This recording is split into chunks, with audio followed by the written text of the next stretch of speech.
Hi everybody and welcome to this video. So in my last video I showed you how to open up a book or create a new notebook in Noteful, and I thought it'd be really interesting to see how that process took place in Goodnotes. It is very similar, but I just wanted to really show you kind of what you could do with the different tools.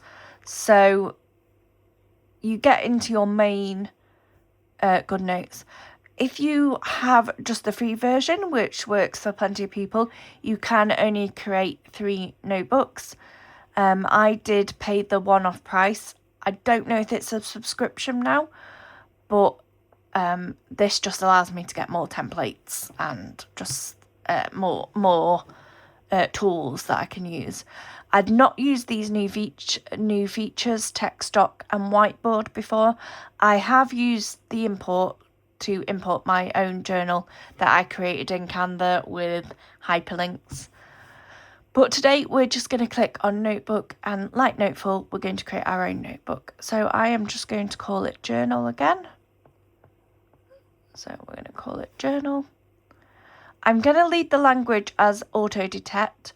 I think this is quite useful if you are studying a language and you're obviously making notes. It will detect which language you're using, where if you set it to 1 it might cause you problems. To be honest, I'm writing in English, so I could change it to English UK, but to be honest I just tend to leave it as auto detect. It doesn't really affect me. I quite like using it as A5, but I think I'm going to leave it as this cover. And if I click on the cover first off, these are my 2 templates, and for some reason this one is saying it's a letter size, so I may have to re-import that and make sure that it just goes in as an A5 or as just like a standard Goodnotes file. So I am going to put that on letter.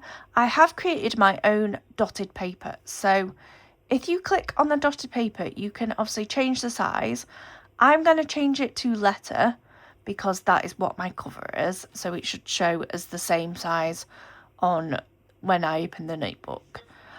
But what I've done is I've actually I've created a custom template and I've not called it anything, so I don't know if I can edit that now. I can, yeah, I can still edit. So I'm just going to I'm going to call it pastel purple. So there we go.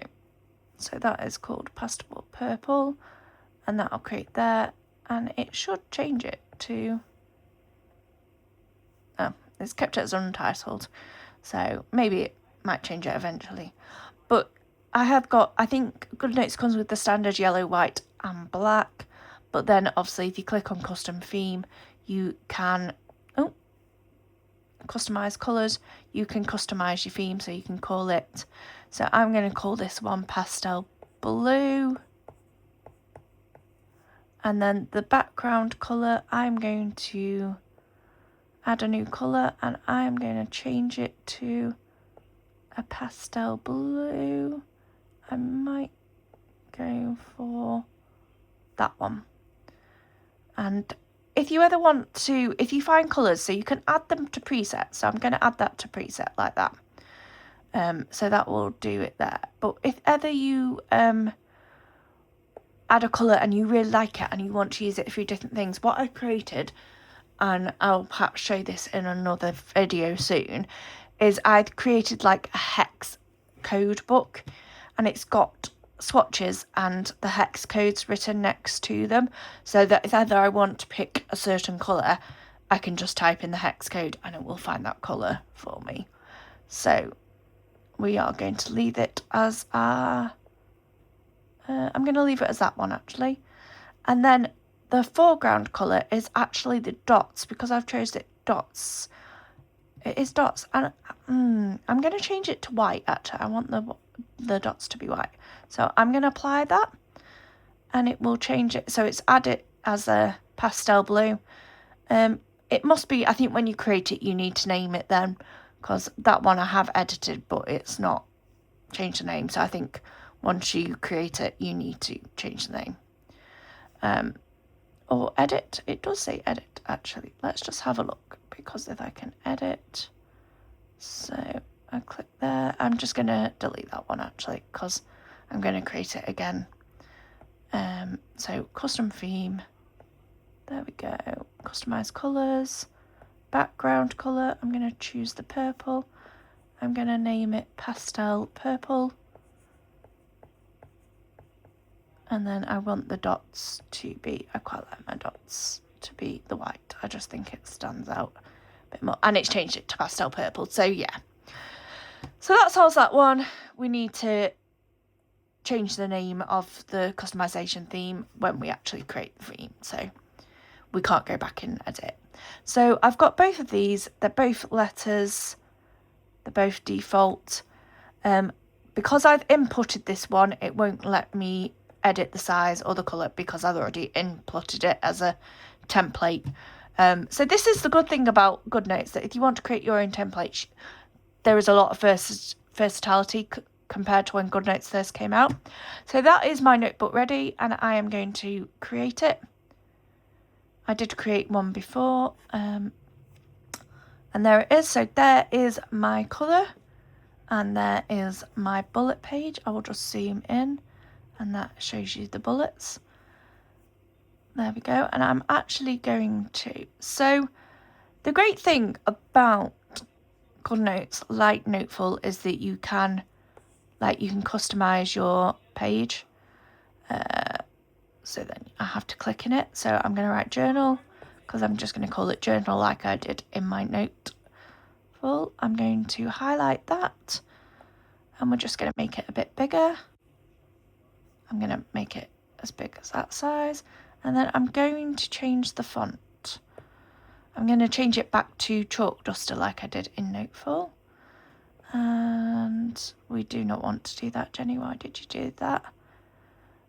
So I can go the back button, and that is the good thing about digital journaling, is that you can create a back button. Now, I don't know where the lasso tool is at the moment. I think it probably is there, but I'm just not seeing it. So I'm just going to move it around with my finger, and I think I'm going to bring it down to the bottom there. This is the only thing with this, like the bullet journal, is that you can't really bring it down there. So maybe I will I center it? No, I'm going to leave it there. So that will go into the next page. The only thing to watch out for is if you decide to use Goodnotes as your journaling app. Now, I love both Goodnotes and Noteful, and I am slowly using them both for different uses. But what I do like in Noteful that Goodnotes just hasn't quite got there with there yet is the use of hyperlinks. So in Noteful, I showed you my faith journal. I've also opened it up in Goodnotes. Now, as you can see, we are on the edit tool in Goodnotes. Noteful allows you to edit and use the hyperlinks in the same one. To use the hyperlink, so if I press and hold on to there, it does nothing. It won't do anything.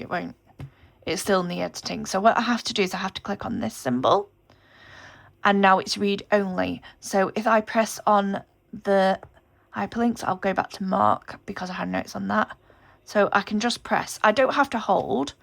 Now, as you can see, I don't have notes in this one because obviously I'd made notes in the Noteful app. I haven't made notes in this one. But this is great that if you're maybe doing your own Bible study, or maybe you're in a Bible group and you're doing Mark there, but you're doing Mark with something else, you can just upload your other book, create another one, and it will create a whole blank notebook again for you to use. Obviously, if I wanted to go back to my notes that I'd made, I'd have to go back into the one in Noteful. The only way it would carry on is if you had like Noteful on your phone or something like that, it would show the notes there. But obviously, because I'm using two different applications, this is basically like a blank canvas again. But obviously, you can only use the hyperlinks if you are in read only. And that should take you back to the home button. There we go. There we go. Oh, it's taking me to Matthew. There it is. So that is the only thing about Goodnotes, is that if you want to use the hyperlinks, you have to go into read only. And if you actually want to start writing, you just have to make sure that you flick out at the read only and go back on to edit. So I help... Oh, ignore that really bad stain. I need to get a new map. But I hope that helped you and gives you an idea of how Goodnotes works compared to Noteful. And if you like this video, please like and subscribe. And I will see you in the next one. Have a good weekend, guys. Or good week, whatever time you watch this video.